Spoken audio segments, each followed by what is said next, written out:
दोस्तों, अभी तक हमने आवेश तथा उसके गुण एवं कूलॉम नियम के बारे में चर्चा की है।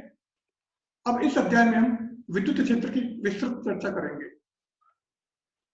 विद्युत क्षेत्र किसी आवेश के चारों ओर का वह क्षेत्र जिसमें कोई अन्य आवेश बल अनुभव करे, वह क्षेत्र विद्युत क्षेत्र कहलाता है।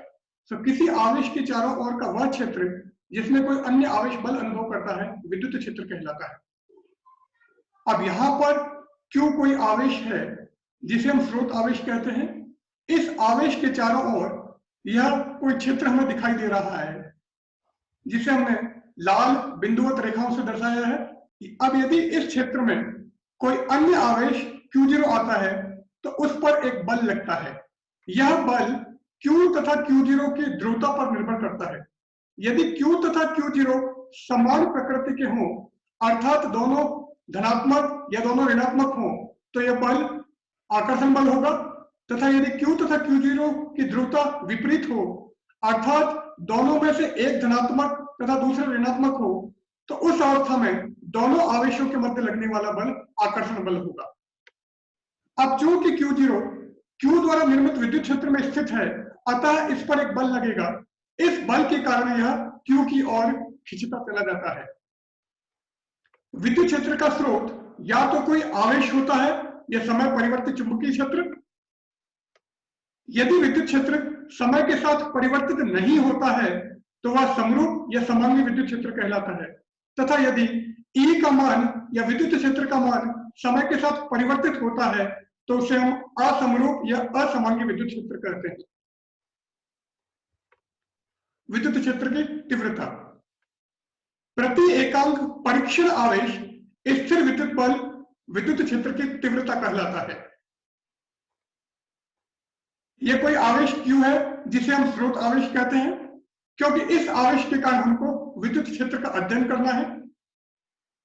यह कोई अन्य आवेश Q0, इसे हम परीक्षण आवेश कहते हैं, क्योंकि इस आवेश पर हमें विद्युत क्षेत्र का परीक्षण करना है या विद्युत क्षेत्र का मान ज्ञात करना है। अब विद्युत क्षेत्र की परिभाषा के अनुसार Q तथा Q0 के मध्य लगने वाले बल तथा Q0 के अनुपात को हम विद्युत क्षेत्र की तीव्रता कहते हैं। तो E बराबर F/Q0। अब परीक्षण आवेश Q0 का मान अत्यंत अल्प होना चाहिए, क्योंकि यदि Q0 का मान अधिक होगा तो वह स्वयं अपना विद्युत क्षेत्र निर्मित करेगा तथा इस विद्युत क्षेत्र में वह आवेश Q को अपनी ओर आकर्षित या प्रतिकर्षित करेगा। क्योंकि Q0 पर हमें विद्युत क्षेत्र का मान ज्ञात करना है, इसलिए इसका मान अनंत सूक्ष्म होना चाहिए। इसलिए E बराबर limit Q0 tends to 0 F/Q0। अब चूंकि बल का मात्रक न्यूटन तथा आवेश का मात्रक कूलॉम होता है, इसलिए विद्युत क्षेत्र का मात्रक न्यूटन प्रति कूलॉम होगा। यदि विद्युत क्षेत्र को विभवांतर के पदों में परिभाषित किया जाए तो विद्युत क्षेत्र की तीव्रता का मात्रक वोल्ट प्रति मीटर होगा। माना Q तथा Q0 के मध्य दूरी R है, तो कूलॉम के नियमानुसार Q आवेश के कारण Q0 आवेश पर लगने वाला बल F is equal to KQ/Q0/R² into R cap, जहां R कैप आवेश Q से Q0 की दिशा में एकांक सदिश है।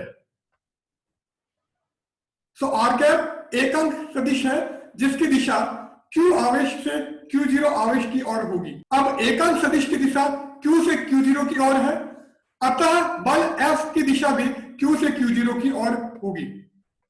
तो यह बल F की दिशा होगी। अब विद्युत क्षेत्र की परिभाषा से E बराबर limit Q0 tends to 0 F/Q0 तथा F का मान KQ/Q0/R² इंटू R कैप है। अतः यदि F का मान यहां से यहां रख दिया जाए तो Q0 से Q0 कैंसिल हो जाएगा। फलस्वरूप विद्युत क्षेत्र की तीव्रता E बराबर KQ/R² R कैप होगी। कई बिंदु आवेशों के कारण विद्युत क्षेत्र, यदि एक से अधिक बिंदु आवेश हो तो किसी बिंदु पर विद्युत क्षेत्र की तीव्रता उन अलग अलग आवेशों के कारण उस बिंदु पर विद्युत क्षेत्र की तीव्रताओं के सदिश योग के बराबर होगी। माना Q1, Q2, Qn बिंदु आवेश है जिनकी किसी परीक्षण बिंदु से दूरी क्रमशः r1, r2, rn है तथा q1 से परीक्षण बिंदु की ओर एकांक सदिश r1 कैप, q2 से परीक्षण बिंदु की ओर एकांक सदिश r2 कैप हो तो कुल विद्युत क्षेत्र E बराबर k q1 upon r1 square into r1 cap plus k q2 upon r2 square r2 cap plus and so on. अब यदि इसको सिग्मा नोटेशन में लिखा जाए तो E बराबर k sigma i is equal to 1 to n q i upon r i square into r i cap होगा।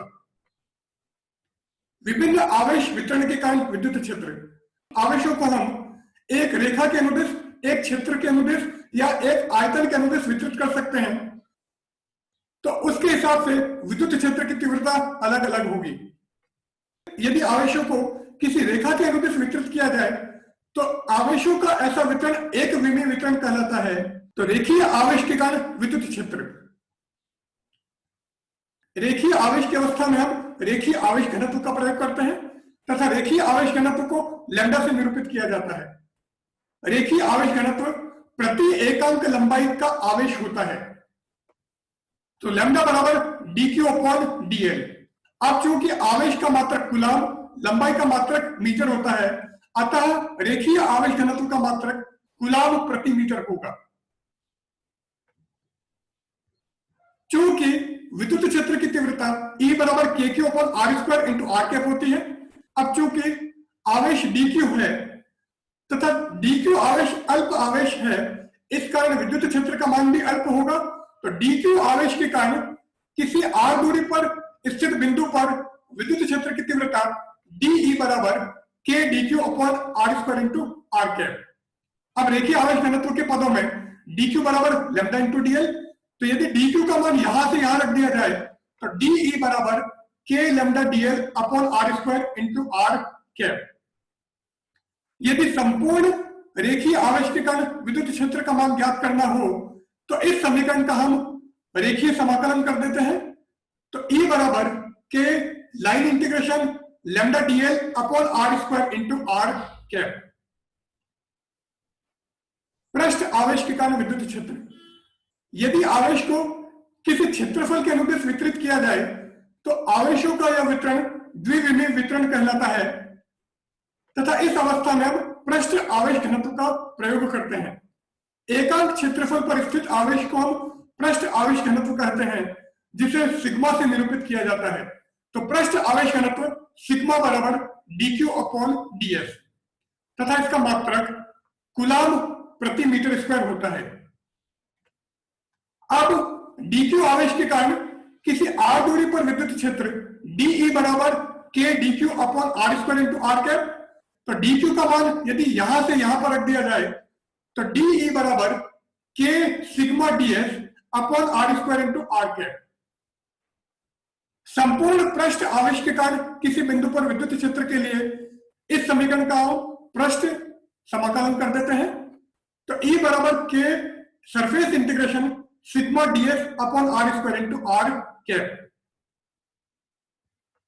आयतन आवेश के कारण विद्युत क्षेत्र, यदि आवेश किसी आयतन के अनुरूप वितरित हो तो आवेशों का यह वितरण त्रिविमीय वितरण कहलाता है। आयतन आवेश की अवस्था में हम आयतन आवेश घनत्व का प्रयोग करते हैं। एकांक आयतन पर उपस्थित आवेश को आयतन आवेश घनत्व कहा जाता है तथा इसे रो से निरूपित करते हैं। तो आयतन आवेश घनत्व rho is equal to dq upon dv। Rho का मात्रक कूलाम पर मीटर क्यूब होता है। dq आवेश के कारण किसी बिंदु पर विद्युत क्षेत्र की तीव्रता dE is equal to k dq upon r square into r cap. अब dq का मान रो के पदों में dq बराबर रो इंटू dv है, तो dq का मान यदि यहां से यहां रख दिया जाए तो विद्युत क्षेत्र की तीव्रता dE is equal to k rho dv upon r square into r cap. और यदि इसका आयतन समाकलन कर दिया जाए तो हमें संपूर्ण आयतन आवेश के कारण किसी r दूरी पर स्थित बिंदु पर विद्युत क्षेत्र की तीव्रता प्राप्त होगी।